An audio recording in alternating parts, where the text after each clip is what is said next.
Okay, hi. Thank you. I'm so excited to be here. This is actually my first time in Charleston, as far as I remember, and in this lifetime. And it is so far what I've seen is beautiful. Love the city, and I love this time of year. It's so crispy and beautiful. What is it? You'll be back. I'd love to. Well, thanks for the invitation. I'd love to.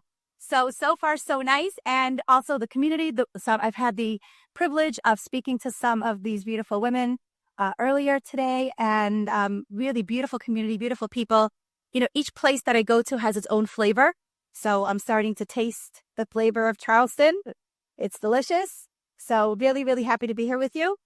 Just a quick little introduction so you can get to know me a little bit. My name is Yaffa Palti, for those of you who don't know me. For those of you who do know me, I'm still Yaffa Palti. And I actually came from Aventura. That's where I live right now. I arrived here this morning on the outskirts of Aventura. That's where I live. I am originally from New York. Imagine a Jewish girl from New York. Anybody else here hail from New York? I figured I'd see a bunch of hands. Okay. You for New Jersey? Yeah, same idea. If you ask the people from New Jersey, not if you ask the people from New York, then it's not the same idea. Right? You know where the people in New York are always so depressed? Because the light at the end of the tunnel is New Jersey. Sorry, I lied to you. Sorry, I had to.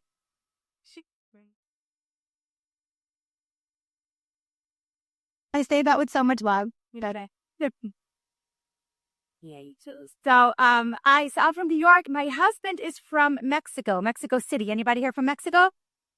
Okay, so hola. That's the word I learned. When I moved there, I knew nothing. I knew one word. We lived in Mexico for 11 years. I knew one word, cucaracha. Cockroach. I knew it would be la cucaracha, cucaracha. You know that song?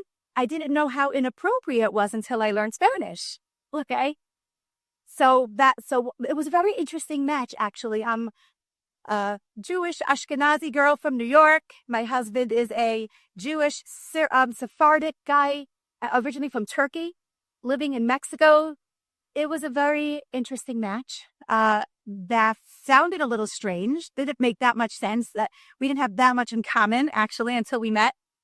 But, they say I am someone who likes to do chesed. We know what chesed is, kindness, and he needed a green card. So, first the eye.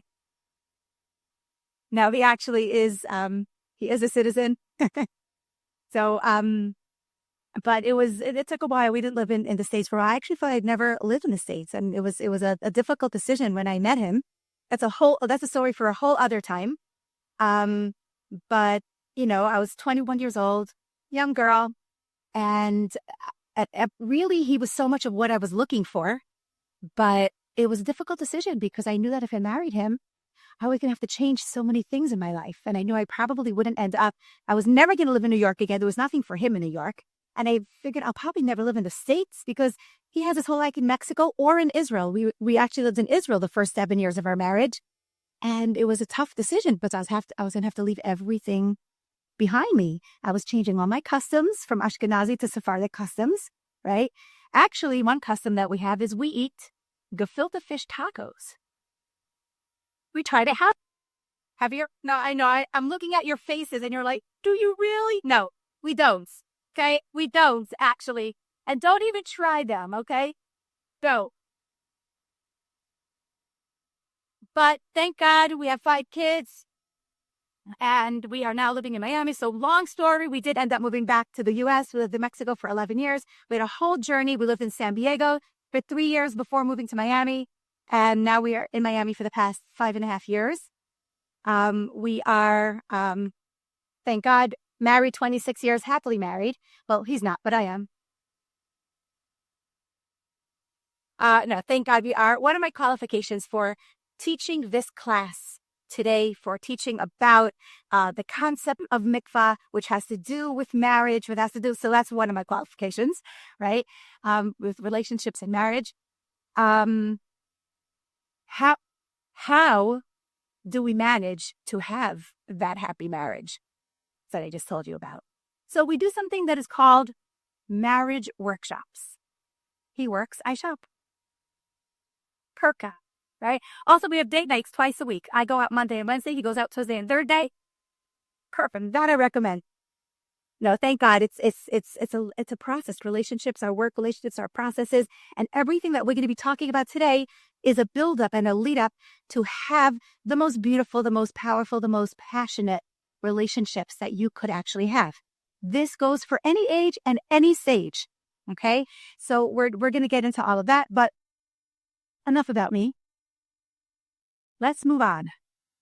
Let's talk about you. So, did everyone have a good childhood? Thank you. Good. Excellent. We're going to jump right in. We're going to get right into all of that. All right. Quick question. Who loves sushi? I think many people like sushi. Do you have a favorite food? If it's not sushi, what's your favorite food? Pizza. Pizza. Oh my gosh. Pizza, of course. So we have pizza, we have sushi, and those are foods that we really enjoy eating. But what happens if you eat sushi or pizza every single day for 6 months? You can still love it, right? You'll be ready for something else, right? You'll be ready to taste something else at that point. You get a little sick of it if you have the same, let's say 3 times a day for 6 months, right? No matter how much you love something, there has to be a boundary within that thing in order for you to fully appreciate it. And even if you don't get sick of it, you're still not going to get the pleasure and enjoyment from it as you would if you wouldn't have it every single day, right? If you space it out a little bit. I used to tell my kids, I don't know what you do over here in shul on Purim or Simchat Torah. Do you come Simchat Torah when you celebrate the Torah? So do you give out like the candy barrels to the kids, right? So whenever we have these events and my kids would collect all these candies and we were Sephardic. So, I mean, because I grew up Ashkenaz, but my husband is Sephardic. We raise our kids like that. So in the Sephardic custom, any Sephardim here in the room? Okay, a few. Okay. So the Sephardic custom, they always throw candies. Aren't they always throwing candies at everything? So in our shul, whenever there's a celebration, the candies are being thrown. So my kids bring their like Ziploc bags and they fill them up with candies. And I always tell them they want to go home and they hide it and they try to like just eat them all in 2 days before I see the candies. And I always tell them, I know what you got there. All right. I know what you have in that bag for your own benefit. Why don't we split it up and just eat a few at a time? You'll have 2 this week. You'll have 2 next week. It'll last you until the entire year. You're not going to enjoy it if you try to stop all the candies in your mouth at once. You'll enjoy it so much more if you have 2 candies at a time, right? That is a fact of life. We could only enjoy things when we have boundaries and healthy boundaries within that thing that we're eating. Have you ever heard a song that you connected with and you immediately loved that song and you played it on repeat all day long for like weeks at a time, right? What happens after you play that song on repeat? After a certain point, you're like, I can't even listen to the song anymore. Right? You get sick of it. That's what happens when there aren't boundaries, right? When we just consume obsessively with one specific thing and we're not able to get the pleasure from it anymore because we had too much of it. Boundaries are a necessity for everything in life. Anything you want to enjoy in life requires boundaries. And every single relationship that you have in life requires boundaries. And a boundary really is, where do I end and where do you begin? That's what a boundary is, right? I'm in my space, you're in your space. Now, the spaces could be very close together when you so decide. I am always in my space and you're always in your space. There is an end and a beginning to me and to you. That's what a boundary is, right? And it's very, very healthy to live that way. The Torah, which is our prized possession, and the Torah belongs equally to every single one of us in this room.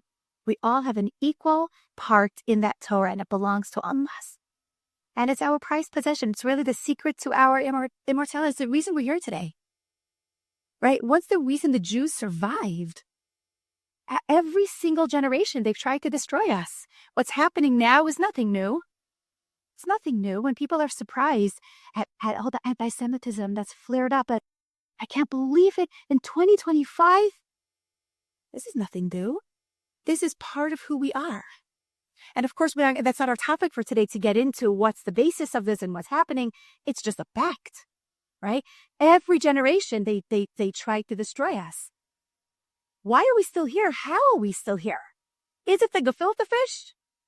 Oh, right? Is it the barakas? Right? We'll take something from each culture, right? It's not our Jewish culture that is the reason for our survival. That's not enough. It's something deeper than that. It's the essence of who we are. The essence of a Jew is what? Is our Torah. It's the Torah.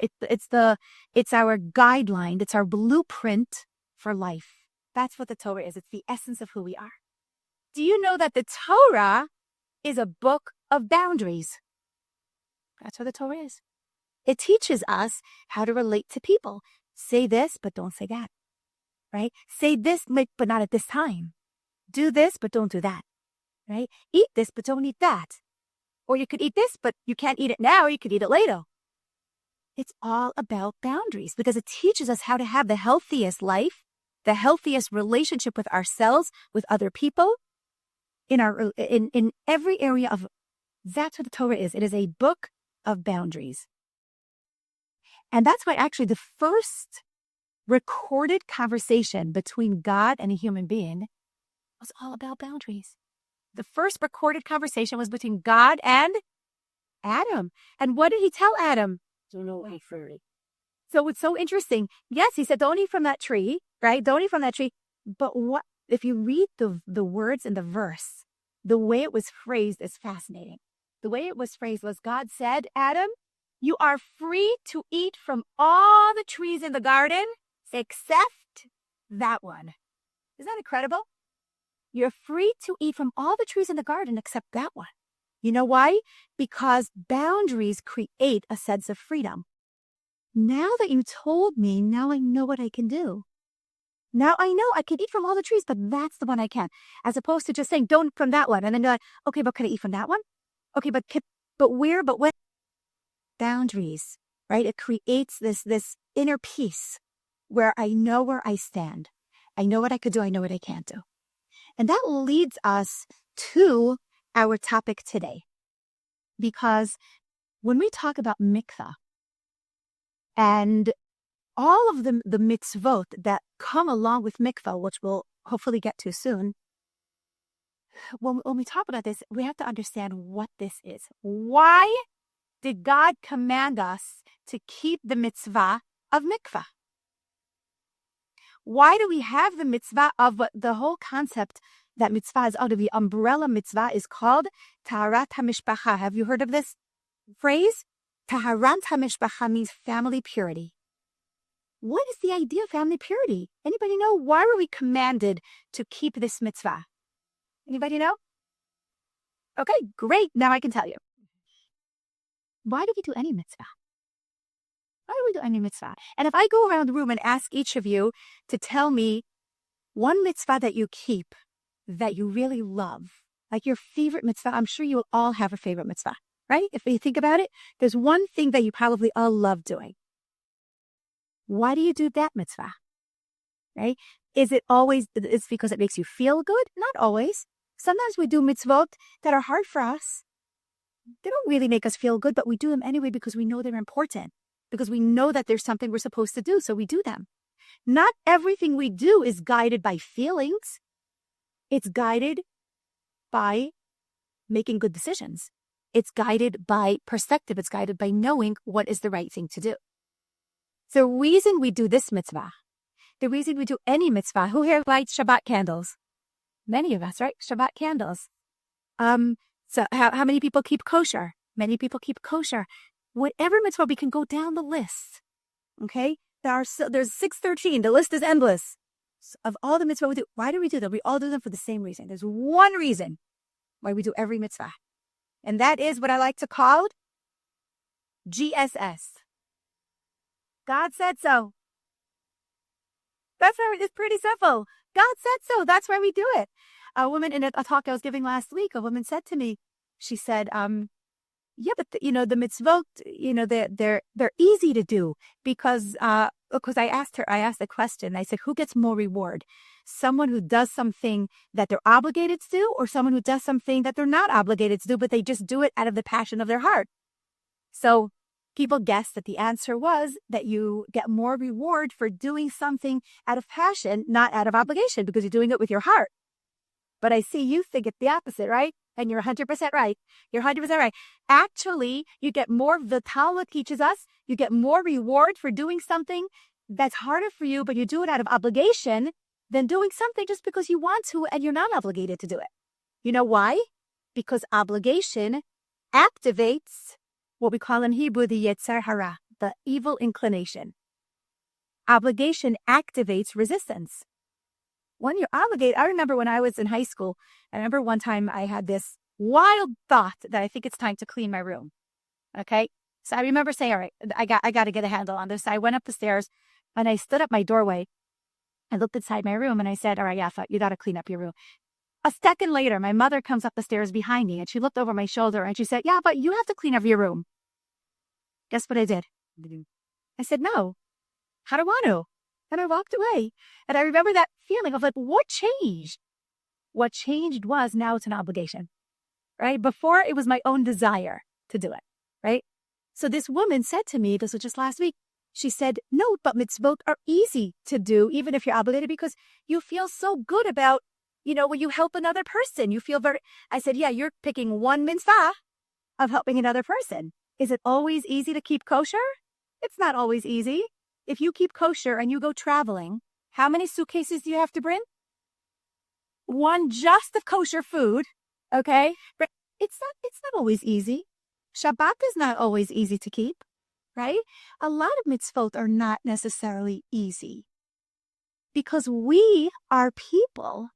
We, the Jewish people, are people who are so strong and so resilient, and we live by the fact that we can do hard things. And we should do hard things because hard things are what make us who we are. They're what build us into the people that we are. In fact, we're so resilient that, do you know in what year in recent recorded history were there the most Jewish weddings to take place? Anybody know? The year after the Holocaust had the most Jewish weddings. Is that crazy?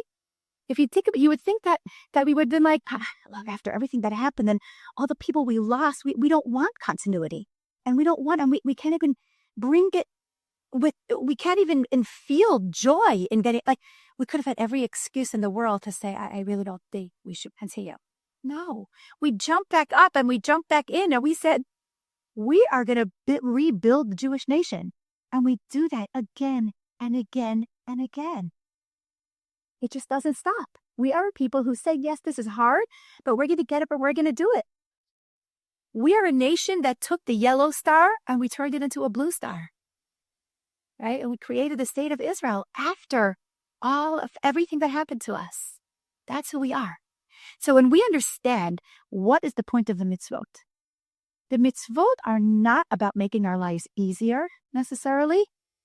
They're about making our lives better. And that's why God commanded us to do the mitzvot. They're not always easy. But we live in a society today that teaches us, if you want to be happy, just do the things you feel like doing. Do the things you want to do. Do the things that make you happy. If they don't make you happy, or if you're not in the mood, if you don't feel like it, don't do it. Right?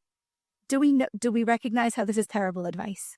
This is why we live in a world where we're always pursuing happiness, and yet there is such an overwhelming energy of sadness, right? Because this isn't how to find happiness. This isn't how to find contentment and inner peace.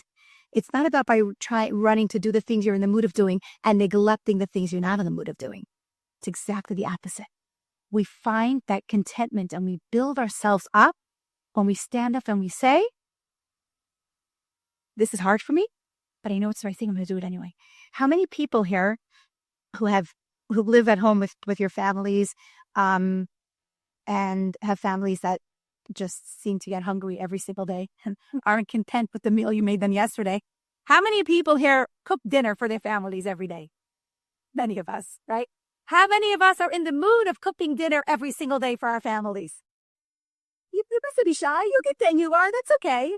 Hopefully we'll all get to your stage one point where we're excited to do it every single day. But sometimes we're not. Sometimes we're not, right? And I'd like to hear your tips. But sometimes we're like, really? I fed you yesterday. Ken? Right? But what do? We get into the kitchen and we cook most of the time. Can't you have There's Uber Eats.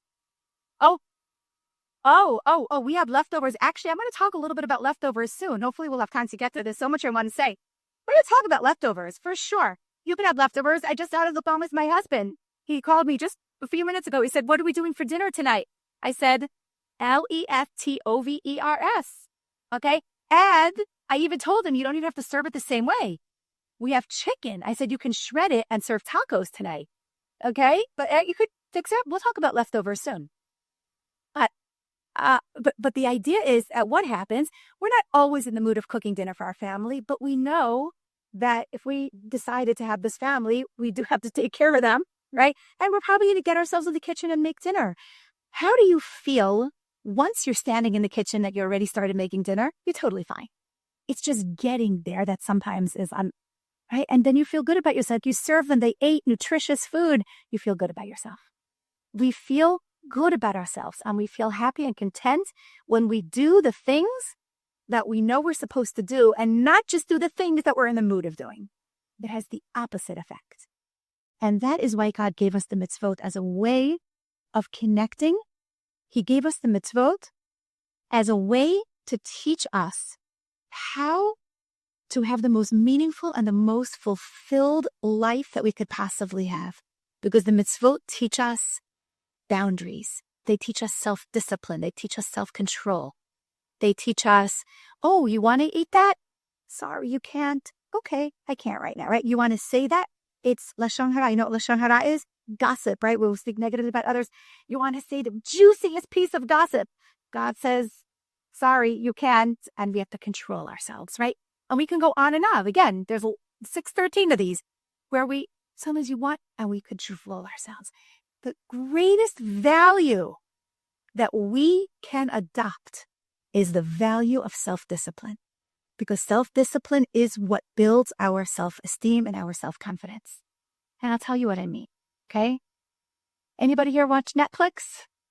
Okay, what's your favorite show these days? What are you watching now? Virgin River. Virgin River. Oh, that's very cute. I like that show. Very sweet, right? Virgin River. So you're watching Virgin River. And what happens, you finish, you're lying in bed. Let's say, I don't know if you're on your tablet, your computer, your phone, you're using your device and you're lying in bed. And it is 11 o'clock at night. It's 12 o'clock at night. It's 12:30 and you finish the episode, okay? And you know that you have to get up super early tomorrow morning. Either naturally your body just gets up early or you have obligations and you have to get up early, whatever it is. And you know you should really shut your device off and go to sleep now, okay? But you need to know what's going to happen. What's going to happen in the next episode? And it's really, really tempting. And now Netflix makes it really, really difficult because it gives you 4 seconds to make this life-altering decision.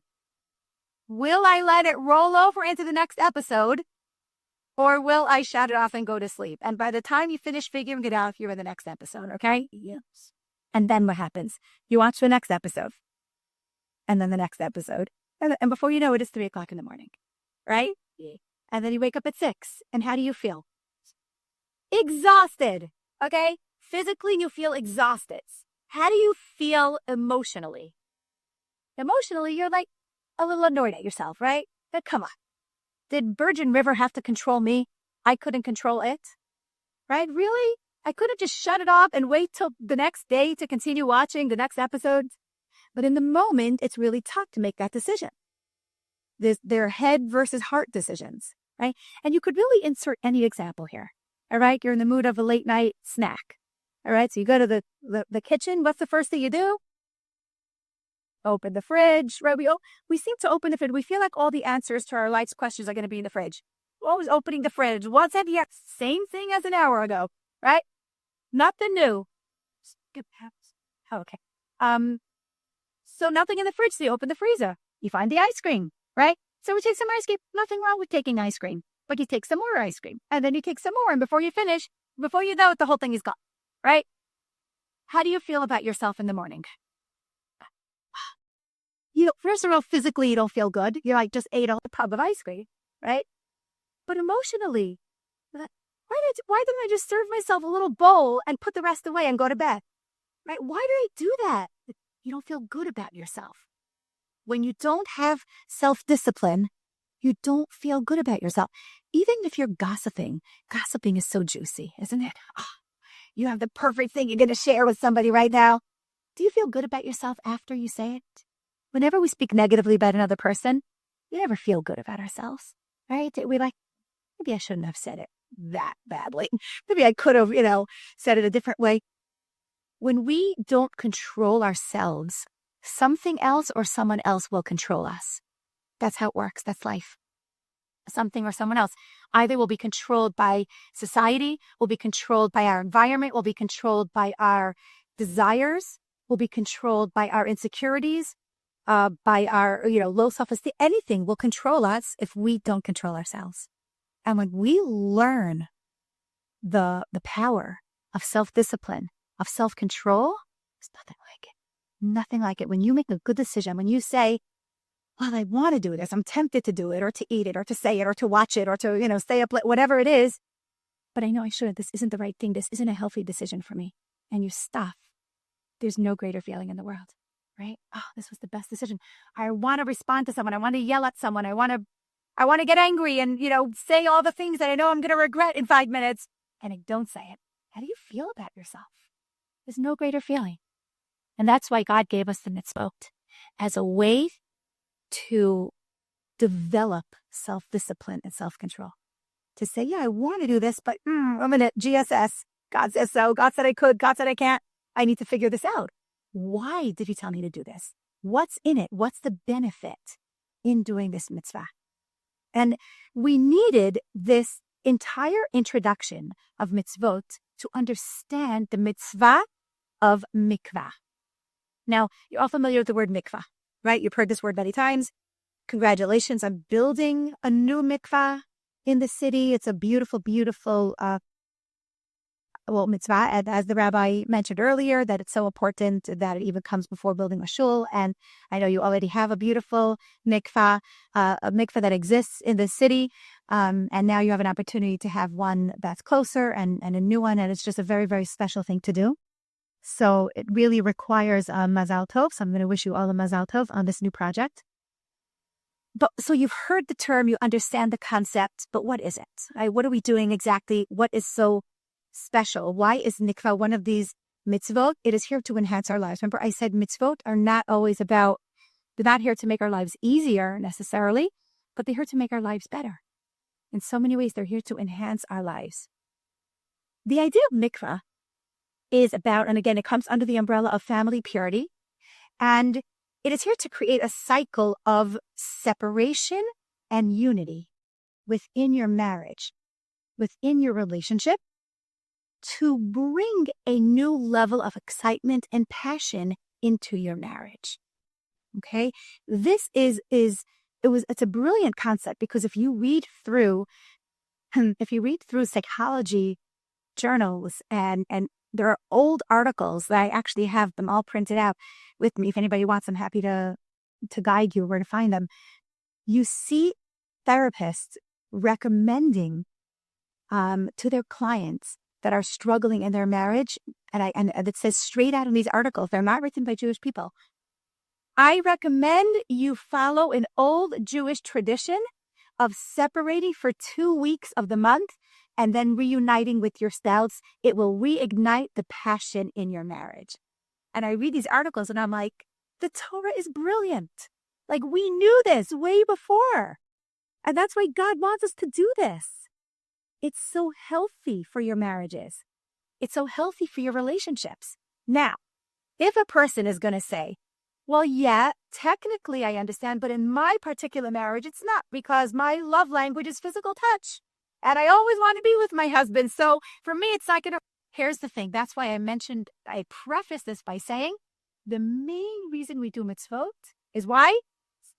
It's GSS. God said so. Not because of the benefit we get from the mitzvah. Sometimes we don't see the benefit right away. Sometimes we don't really understand why we have to do this, why it's a mitzvah. But if God said it, we already develop a trusting relationship with God, and we know that He always has our best interest in mind. So if He requested of me to do this or commanded of me to do this, I know it's for my best interest, even if I don't always understand it. Does that make sense? Anyone here that's a parent? Right? Okay. I'm sure you have told your children to do that. How many times? Because mommy said so. Do we say that often? Because mommy said so, right? Okay. We know what's best for our child, even if they don't understand it. We know that it's best for them. They can have a tantrum and they can cry and scream and they can say, but I don't want to. But this is really what's best for you. So this is what we have to do right now. Good parenting means teaching our children discipline and boundaries. And that sometimes we have to do things if it's in your best interest, even if you don't understand it. So that's what we understand from the mitzvot. And that's the main reason for this. Now the benefit that each mitzvah has something that we benefit from. The benefit from this idea of family purity is to reignite the passion in our lives and in our marriage. Because what happens is absence really does make the heart go fonder. And when you separate from your spouse for about 2 weeks every month, which is what's entailed in the mitzvah of family purity, you really miss each other. And you long to reunite and to be together again, which really creates a lot of passion and even eroticism in your relationship, which is so important for a marriage. Now, what's interesting is the term taharat hamishpacha, which is family purity, refers really to the woman. We're the ones who have our menstrual cycle. We're the ones who go to the mikvah. It should really be called taharat ha'isha, the women's purity. Why is it called family purity? I'll tell you why. Because thanks to us, when we keep this mitzvah, we bring blessing onto the entire family. We're the ones who hold this mitzvah in our hands, but we bring bracha, we bring blessing, and we bring beauty into our homes and into all of our families. So I want to talk a little bit about very, very quickly, we'll go through it fast, the 3 mitzvot of women. Do you know that women have 3 special mitzvot that only apply to us? What are they? Anybody know? Halal. Kalot, exactly. Taking halal, what else? Mikvah, and The Shabbat candles and mikvah, taharat hamishpacha, right? These are the 3 mitzvot that are specified for women. So I want to talk about all 3 and see how there's a correlation between them. So the first one is ner. This is the Shabbat candle. What happens? We'll talk about it very quickly. Why is the candle the thing that we use to welcome Shabbat? Why didn't God say to us, you know what? You want to welcome Shabbat? I have an idea. You have to eat 2 chocolate chip cookies every single week. All right? And maybe change the recipe. Each week we'll get you a new recipe. It'll be the most incredible chocolate chip cookies. You know how many more people would be keeping Shabbat if you do chocolate, right? But no, candles. Because candle represents something special, very important. What happens if the room here was pitch black and you would light a candle in the room? Today we have electricity. It would be comparison to a light, of course, but this is going back to before electricity, so it's metaphoric for us. What would happen if the room was pitch black and you light a candle in the room? All of a sudden, what's going to happen? You're going to see what's in front of you. You're going to see what's around you. Now, did those things exist before the light? They were there. You just didn't see them, but they were always there. The light enables us to observe the things we have around us. Even though they were there before the light, we just couldn't see them. Which is a fascinating concept because the idea of lighting Shabbat candles is that moment to stop. We were rushing the whole week, 6 days of the week. We do, we go. Then comes Shabbat. Shabbat is all about feminine energy. It's about stepping out of masculine energy, which is what we use a lot of during the week. Masculine energy is an energy of go. Feminine energy is an energy of flow. When we stop doing and we start being. That's what Shabbat is all about. And it's that moment where we stop and we say, woman, I was so busy this week. Did I stop to appreciate? Did I stop to recognize the people around me? The things that I have, the blessings in my life? Now is the moment for me to stop and recognize all that. I remember once when I lived in San Diego, I decided, I don't know, I got this crazy bug in my head and I decided that I wanted to run the marathon. All right. So, I don't run. I don't know what happened. If you see me run, there's someone chasing me. So go make sure I'm okay. Okay. But I decided I was going to do this. So I took my sneakers, brushed off the dust, I put them on. I said, I'm going to start training for the marathon, but I haven't used my sneakers in a while at that point. Now I got better at taking care of my physical self, my physical health. But I did. So I put my sneakers on and I said, I am going to start my training. So I walked about 3 miles when all of a sudden my shoelace snapped. It was that old. Okay. And I said, oh my gosh, what am I going to do? I'm 3 miles away from home and my shoelace snapped. So I said, I tried to tie it together. I tried to pull here. I tried to pull there. Nothing was working. I said, all right, God, not meant to be. I'm not supposed to be running. Called an Uber and went back home. Okay. That's a different story. In the end, I did end up running I ran the Jerusalem Marathon last year. And that was a great experience. And by running, I mean walking, but don't tell anyone. But still, it was amazing. I walked through the hills of Jerusalem. There was nothing like it. But I realized something really, really eye-opening on that day. I stood there with my broken shoelace, my sneaker in my hand, realizing it is impossible for me to walk without a shoelace. My sneaker keeps falling off my foot. And I said, when was the last time I thanked God for my shoelaces? When did I ever pay attention to the greatness of a shoelace? Never. I always took them for granted. And that was the moment where my eyes were open to this incredible gift of shoelaces. About a year ago, I got a phone call from a woman from New Jersey who, she was calling me to ask her for some help because she developed a really devastating oral disease that caused all of her teeth to fall out. She was a young woman. She was 40 years old. She had 8 kids at home. She lost all her teeth. And she told me it was heartbreaking to listen to her. She told me that she stopped smiling. She never smiles anymore. She can't look in the mirror. She doesn't leave her house. And not only does she not have any teeth, but that the function of her teeth is not only to look pretty and it's not only to chew. The teeth are what hold off the entire structure of our face. So without her teeth, her whole face fell down. Right? She just didn't feel very good about herself at all. And she had 8 kids who needed their mother to smile at them. And she couldn't, and a husband, and she couldn't. And she was calling me for help because she tried dentures and she had a terrible gag reflex. She kept vomiting. She couldn't wear dentures.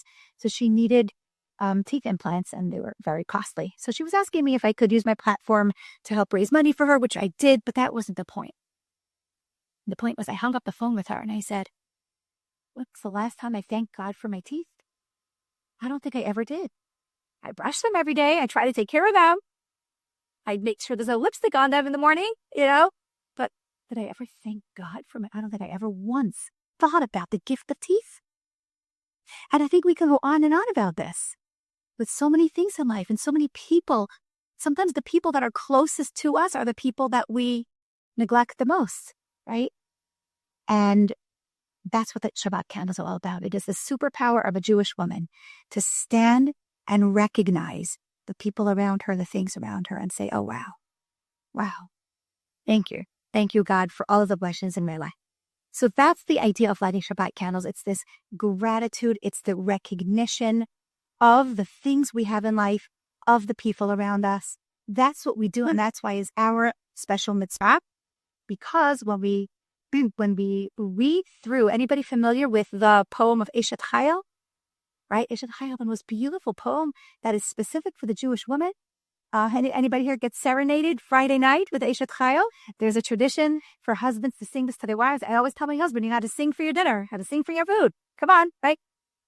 We have that in our home. That's beautiful. The Eshet Chayil is referring to every single Jewish woman. It's not just this old antiquated woman. We picture the Eshet Chayil like this antiquated woman with her, barefoot and pregnant in the kitchen with her pearls and her apron. And sometimes we think like, woman, I'm a modern woman. I don't relate to that, But if you read through the verses of Eshet Chayil, it is so relatable. You can understand it in so much depth, in such a deep way, and it's relatable to every single one of us. And the very, very first verse of Eshet Chayil talks about Eshet Chayil Miyimtza, who is this woman of valor, her value is so much greater than the value of pearls.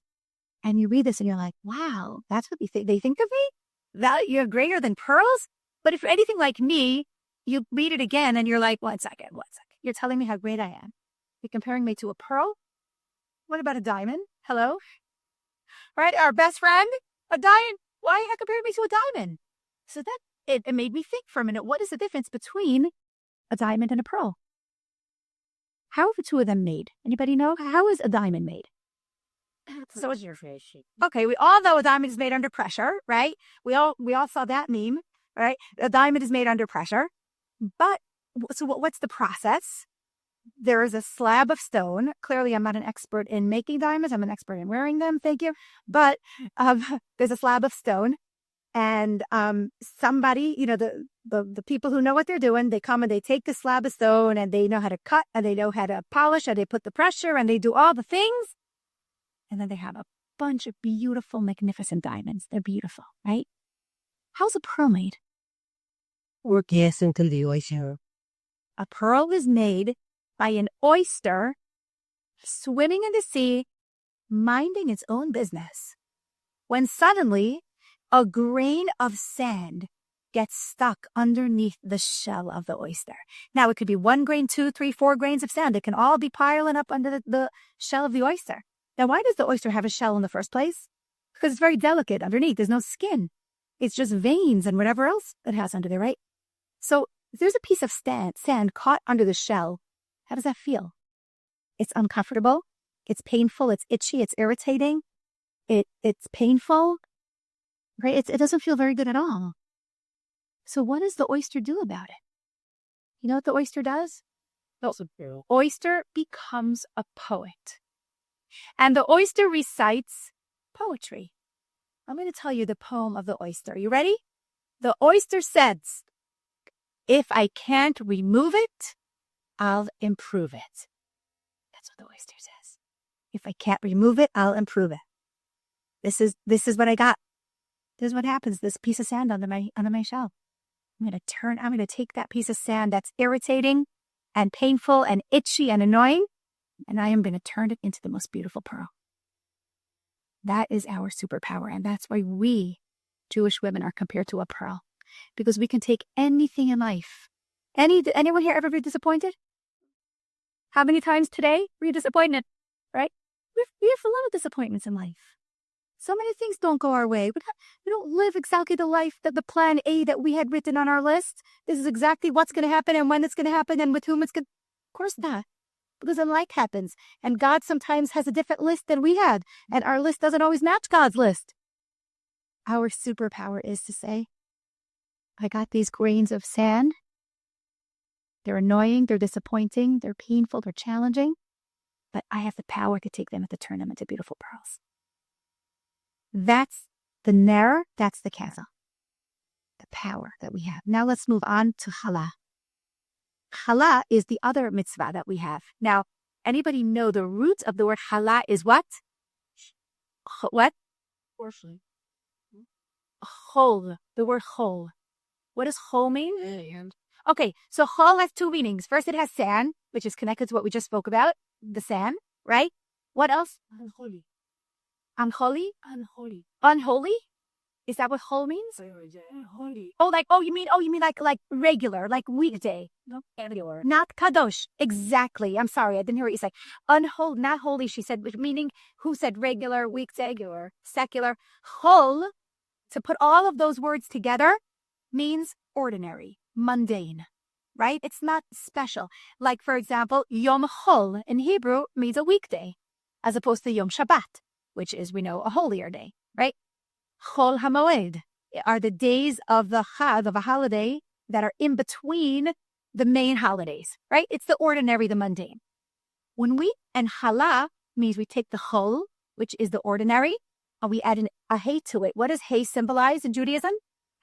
Hashem, spirituality. We are taking the mundane, the ingredients, the main ingredients in challah is is flour and water. Right? Forget about the extra. We can have bread with flour and water. Right? Those are the main ingredients. Flour is the most basic physical element.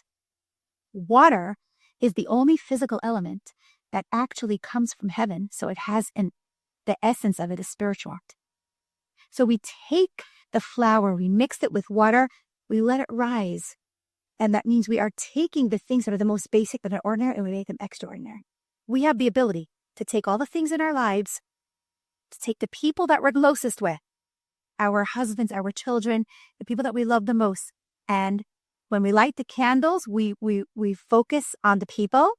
And when we make the challah, we are elevating. We are saying, I am going to believe in their greatness and elevate them to their greatness.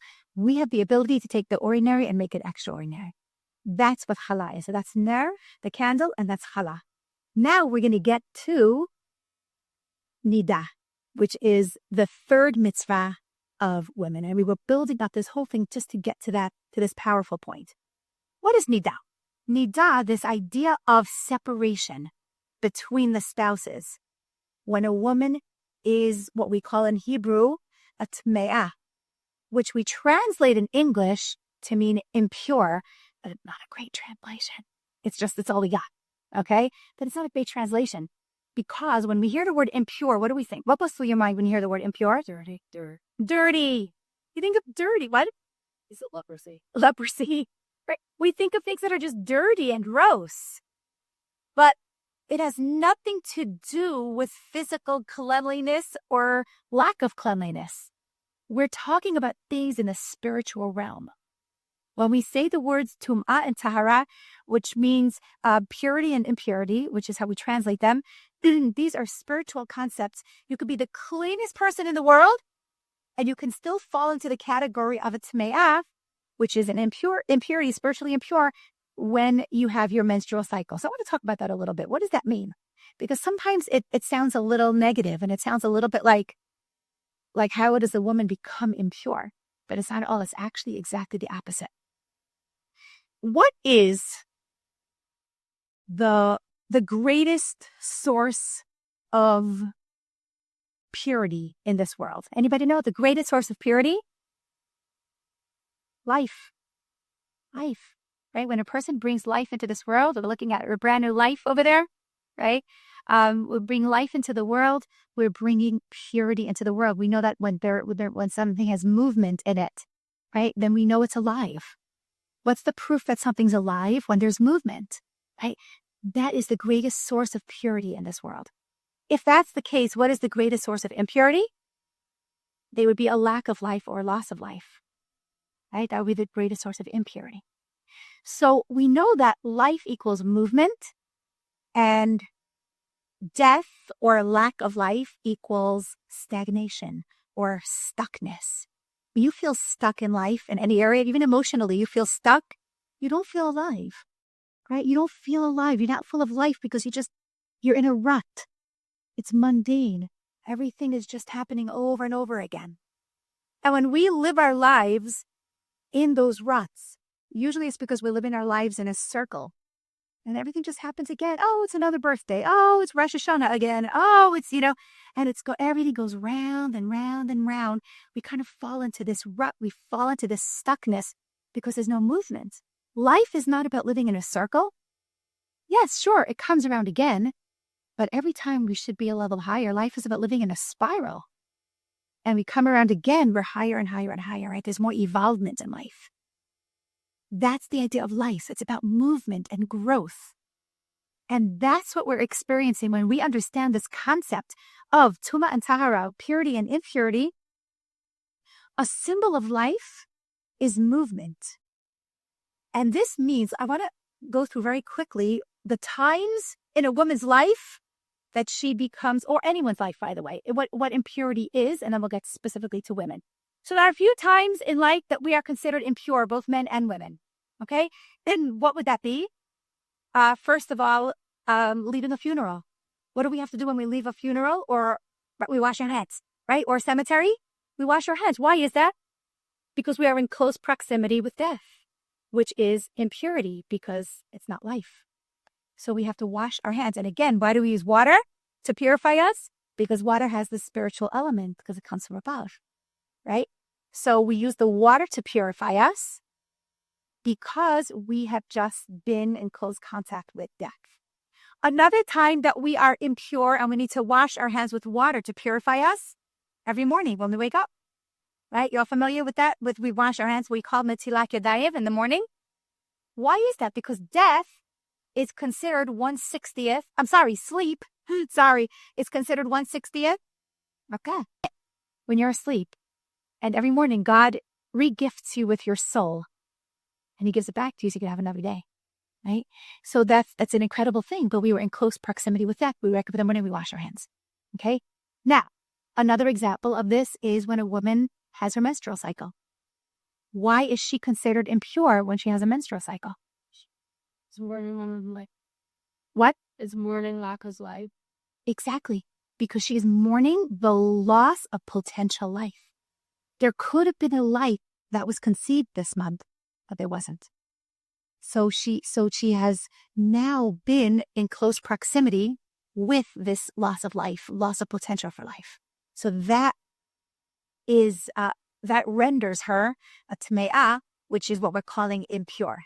Now, here's something that's fascinating, and I have a question on this. When else is a woman rendered impure? After she gives birth. What? Doesn't that go against everything we just said? She just brought life into the world. She just created the ultimate level of purity. Why is she rendered as impure? I'll tell you why. Because yes, she brought life into this world, and she brought so much purity into the world with that life, and blessing and everything that comes along with purity. However, remember that she just had that life inside of her. And now she lost that life that was inside of her. And this is why I believe, again, I am no biologist, nor scientist, nor anything else you need to be to know this information. All the research that I do is on my Instagram polls, okay? But I believe from my experiences that the baby blues that a woman feels after birth, I'm not talking about anything serious like postpartum depression or anxiety, but the regular baby blues that we feel a couple of days after birth, after the elation dies down a bit and we lose a few nights of sleep, right? I think it's strongly connected to the emotional and the spiritual aspects of losing that life that was inside of us. Because everything is connected, the physical, the emotional, and the spiritual. And we no longer have that life, and it's an adjustment to the life on the outside versus the life on the inside. So that's why a woman is rendered impure when it comes to that. So that's what we understand. Impurity has nothing to do with physical cleanliness or lack of cleanliness. You could be the cleanest person in the world. But if you just had your menstrual cycle, there was a loss of life, and therefore you render a tme'ah, which is a spiritual impurity. So here's the thing. What if a woman cannot bring life into this world physically? A woman never had a child. Whether she chose not to, whether she was not able to, does that mean that this woman cannot bring purity into this world? Of course she can. Because this doesn't only mean giving birth. When we talk about creating life, every single one of us has the ability to create life on a regular basis. Because creating life means creating movements. It means building people up, making people feel special, bringing life into another person. You give someone a compliment. You don't think you're giving them life? How do you feel when you receive a compliment? Right? It's an amazing feeling. Even if you don't know how to receive it so well, you still feel good that you heard that. It's an amazing feeling. Right? When somebody smiles warmly at you and makes you feel welcome and makes you feel loved, how do you feel? Right? When you have an opportunity to use your strengths, to use your passion, when somebody gives you that opportunity, it's an incredible feeling. We have opportunities to build people up, to build up our spouses, to build up our children, to build up our students, to build up people around us, the cashier in the supermarket, anyone you encounter, the person next to you on the plane. We have an opportunity to bring life into the world on a regular basis. And every time we bring life into the world, we are bringing more purity into the world, and we're creating more blessing. When sometimes we look around at things that are going on and we say, oh, there's so much tragedy or there's so much difficulty in the world, but there's nothing I can do. I'm just little me.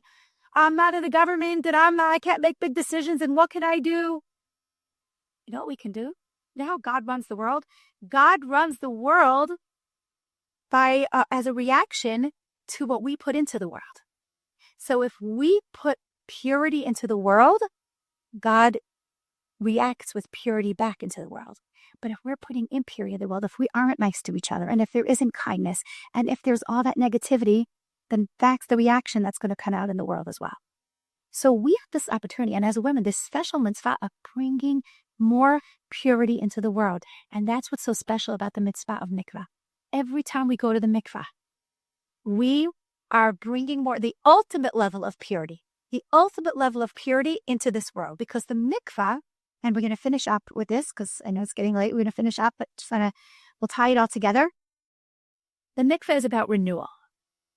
It's about renewal. Every month that a woman who is menstruating goes to the mikvah, it is a moment for a redo of anything. Sometimes you don't have the best months. Sometimes you're like, no, this month I wasn't myself. I wasn't the best mother I could have been. It wasn't the best wife I could have been. It wasn't the best woman I could have been. I was weak. It's okay. It's okay. That's why the women are compared to the moon. Constantly changing, right? It's big, it's small, it changes, it's this, it's that, it's light, it's dark. That's okay. That's fine. But every month we have an opportunity to say, I could change that this month. We go into the water. The water for the mikvah, it's not just an expensive swimming pool. All right? It's more than that, because you can't go to the pool as a mikvah. The water of the pool, do anybody know why the water is so special in the mikvah? It's rainwater and what? It's moving. It's moving. The water in the mikveh is called mayim hayim. It's water that's alive. It's connected to a live water source, right? There's movement. Mayim hayim, those are the words. The water is alive. Pool water is stagnant. There is no life there. The water is so flexible. Water has the ability, to take on whatever form you put it into. Right? Whatever shape it's in, water has that flexibility. Water is about flow. If we want to tap into our feminine energy, which is the healthiest state for a woman, by the way, and when a woman is in her feminine energy, men can be in their masculine energy. When a man is in his masculine energy, women can be in their feminine energy. And that's how the world functions the best. And water is about getting us back into that feminine state. So it's getting us into flow. That's the idea of the water. And it's an opportunity for us to get into that water and say, I want a renewal this month. This month, I'm going to change this. I would like for this to change in my life, or I need an extra blessing in my life this month. I would like for this to happen. It's this powerful moment of prayer when we get into that water. Okay. And that's the beauty of it. So it's an opportunity every month to start again and to say, okay, I'm here again. It's like we're getting back into the womb where we were floating in water. And when we're in that water, we are connecting back to our essence. That's why when we go into the mikvah, by the way, for those of you who know the laws, and if you don't, these are one of the laws of the mikvah, we don't have any makeup. There's no makeup. There's no jewelry. There's no clothing. We are completely naked, which is an incredible concept, because the idea is that I'm not going in as any mask. It was a little bit of a mask when you wear makeup, a little bit of a filter, jewelry, all the things that are external. Those are not the essence of who we are. That moment in the mikvah is that moment of reconnection, of saying, okay, God, this is just me and you here. The essence of me, no facades, no masks, just me. And so many times we don't really connect with ourselves. We're so busy. We're in go, go, go, go, go mode. And we're not in flow. And we don't really connect with ourselves. Right? How many of you regularly just take yourselves out for coffee just to connect and be like, hey, what's up? Right? You do good for you. Right? Most of us don't, right? And most of us, we live with so many distractions. We get into the car. What do? We put on the music. We put on the podcast. We call the people. Anything, but to sit alone with ourselves. We don't like that. Why don't we sit alone with ourselves? Why do we resist that? Because sometimes we're afraid of what we're going to find. Maybe if I really get to know myself, I'm not going to like what I find inside. I'm not going to like what I see. The idea of mikvah is, this is me, the entire package of me. The entire package, right? The good, the better, and the beautiful. Okay? That's what this is, the entire package of me. And it's a way to bring us back into focus, into the essence of who we are. And mikvah actually comes from the same word as tikva. Who knows the word tikva? Hope. It's hope. It's this moment of, okay, maybe things didn't go in my favor this month. Maybe I had some challenges this month. When I walk into that mikvah, I am also inviting tikva. There is hope because something is going to be better for me this month, right? And that's what it's like. And that's where I actually wanted to bring in the concept of leftovers. And we'll end with this idea because it's very powerful. But this idea of going in with hope into a new month, into a month of renewal, going into this mikvah every month, it's really about leftovers. It's all about leftovers. Because, for example, what do you do with your chicken leftovers? I told my husband to make chicken tacos tonight, right? Just chicken's cooked, it's in the fridge, just rip it apart, have some tortillas. I even made guacamole yesterday, but they can eat it, right? What you have to eat your leftovers the same way. What do you do with your chicken leftovers? Any ideas? Make a soup. You can make a chicken pot pie. You can make a chicken salad. There are so many ideas, right? The idea of leftovers is that everything that we're going to do in our lives happens with leftovers. Our dreams, our ambitions, our purpose, they're all beautiful. Our relationships, they're all beautiful. But you know what the ingredients are? The ingredients are our leftovers. And so whatever your leftovers are in life, what do I mean by leftovers? Whatever challenges, whatever struggles you're experiencing in life, if you're a single mom, if you're a high school dropout, if you're, recovering from an addiction or an eating disorder, whatever you're going through, or someone in your family is, a spouse, a child, we're all experiencing, every single one of us in this room is experiencing a challenge or has experienced a long challenge already for a while, for many, many years. When you look at that, those are your leftovers. You look at your leftovers in your life. Because again, these are the disappointments we spoke about. These are the pieces of sand. You look at those leftovers and you say, what meal do I want to create with those leftovers? I can make the most delicious meal with the things that I have. What can I create with that? And sometimes, by the way, the chicken tacos with the leftovers taste a lot better than the plain chicken that was cooked the day before. Sometimes the soup tastes a lot better than the plain chicken. That's what we do with our leftovers because we are people of hope. And especially as women, that is our superpower, that we are people that have hope. And that's what the mikvah helps us accomplish. We could bring life into this world. We could bring purity into this world. And that's why this mitzvah was given, especially to us. And that's where we have all of those mitzvot that come together as one.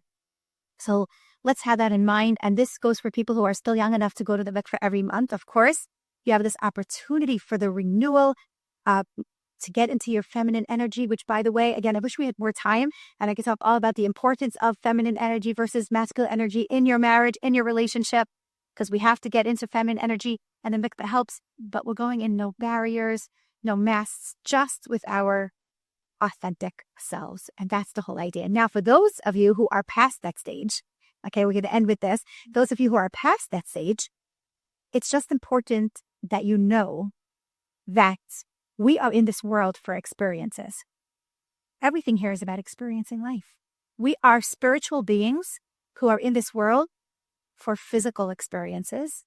And we are, as opposed to thinking that we're physical beings in this world, for spiritual experiences, right? We're spiritual beings.